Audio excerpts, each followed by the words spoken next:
తెలంగాణలో ఇవాల్టి నుంచి ఆటోలు, క్యాబ్లు, స్కూల్ వ్యాన్ల సేవలు నిరవధికంగా నిలిచిపోనున్నాయి.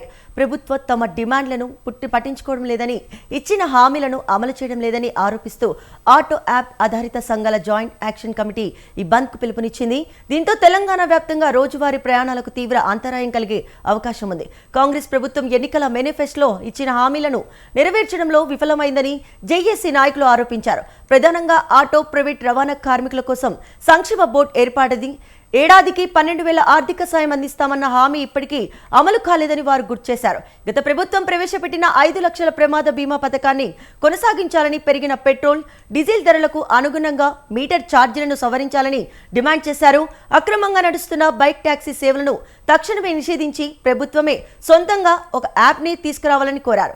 మహిళలకు ఉచిత బస్సు ప్రయాణ పథకం వల్ల తమ జీవనోపాధి పూర్తిగా దెబ్బతిన్నదని ఆటో డ్రైవర్ ఆవేదన వ్యక్తం చేస్తున్నారు. ప్రభుత్వ విధానాల వల్ల తెలంగాణలో గత 3 ఏళ్లలో సుమారు 200 మంది ఆటో డ్రైవర్లు ఆర్థిక ఇబ్బందులతో ఆత్మహత్య చేసుకున్నారని జేఏసీ సభ్యులు తెలిపారు. డ్రైవర్ల ఆత్మహత్యలు పెరిగే ప్రభుత్వం తీవ్ర పరిణామాలు ఎదుర్కోవాల్సి వస్తుందని జేఏసీ నాయకుడు ఆర్ల సత్తిరెడ్డి హెచ్చరించారు.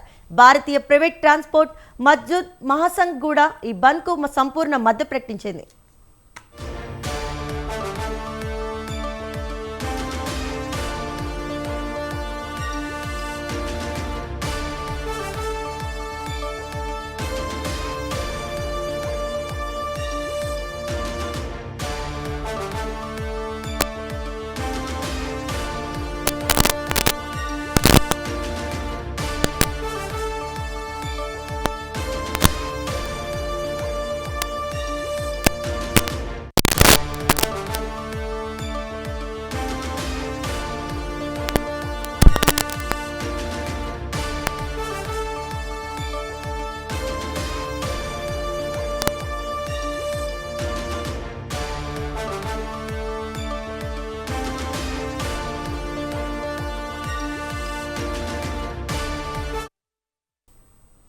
తెలంగాణ వ్యాప్తంగా సుమారు 7.5 లక్షల మంది ఈ రంగంపై ఆధారపడి జీవిస్తున్నారు.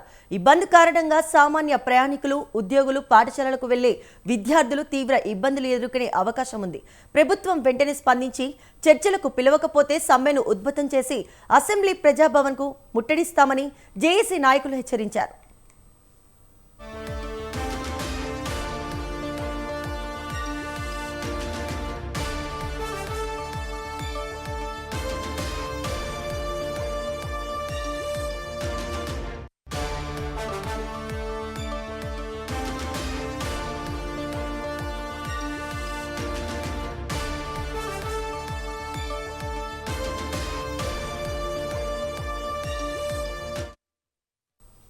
తెలంగాణలో ఇవాల్టి నుంచి ఆటోలు, క్యాబ్లు, స్కూల్ వ్యాన్ల సేవలు నిరవధికంగా నిలిచిపోనున్నాయి.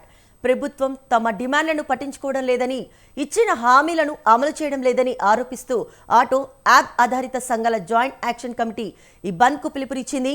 దీంతో తెలంగాణ వ్యాప్తంగా రోజువారీ ప్రయాణికులకు తీవ్ర అంతరాయం కలిగే అవకాశం ఉంది.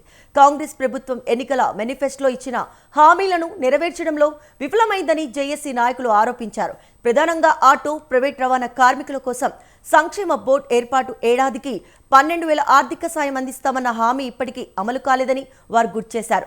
గత ప్రభుత్వం ప్రవేశపెట్టిన 5 లక్షల ప్రమాద బీమా పథకాన్ని కొనసాగించాలని, పెరిగిన పెట్రోల్, డీజిల్ ధరలకు అనుగుణంగా మీటర్ ఛార్జీలను సవరించాలని డిమాండ్ చేశారు. అక్రమంగా నడుస్తున్న బైక్ ట్యాక్సీ సేవలను తక్షణమే నిషేధించి ప్రభుత్వమే సొంతంగా ఒక యాప్ని తీసుకురావాలని కోరారు. మహిళకు ఉచిత బస్ ప్రయాణ పథకం వల్ల తమ జీవనోపాధి పూర్తిగా దెబ్బతిన్నదని ఆటో డ్రైవర్లు ఆవేదన వ్యక్తం చేస్తున్నారు. ప్రభుత్వ విధానాల వల్ల తెలంగాణలో గత 3 ఏళ్లలో సుమారు 200 మంది ఆటో డ్రైవర్లు ఆర్థిక ఇబ్బందులతో ఆత్మహత్య చేసుకున్నారని జేఏసీ సభ్యులు తెలిపారు. డ్రైవర్ల ఆత్మహత్యలు పెరిగే ప్రభుత్వం తీవ్ర పరిణామాలు ఎదుర్కోవాల్సి వస్తుందని జేఏసీ నాయకుడు ఆర్ల సత్తిరెడ్డి హెచ్చరించారు. భారతీయ ప్రైవేట్ ట్రాన్స్పోర్ట్ మజ్దూర్ మహాసింగ్ కూడా ఈ బంద్కు సంపూర్ణ మద్దతు ప్రకటించింది. తెలంగాణ వ్యాప్తంగా సుమారు 7.5 లక్షల మంది ఈ రంగంపై ఆధారపడి జీవిస్తున్నారు. ఈ బంద్ కారణంగా సామాన్య ప్రయాణికులు, ఉద్యోగులు, పాఠశాలలకు వెళ్లే విద్యార్థులు తీవ్ర ఇబ్బందులు ఎదుర్కొనే అవకాశం ఉంది. ప్రభుత్వం వెంటనే స్పందించి చర్చలకు పిలవకపోతే సమ్మెను ఉధృతం చేసి అసెంబ్లీ ప్రజాభవన్ను ముట్టడిస్తామని జేఏసీ నాయకులు హెచ్చరించారు.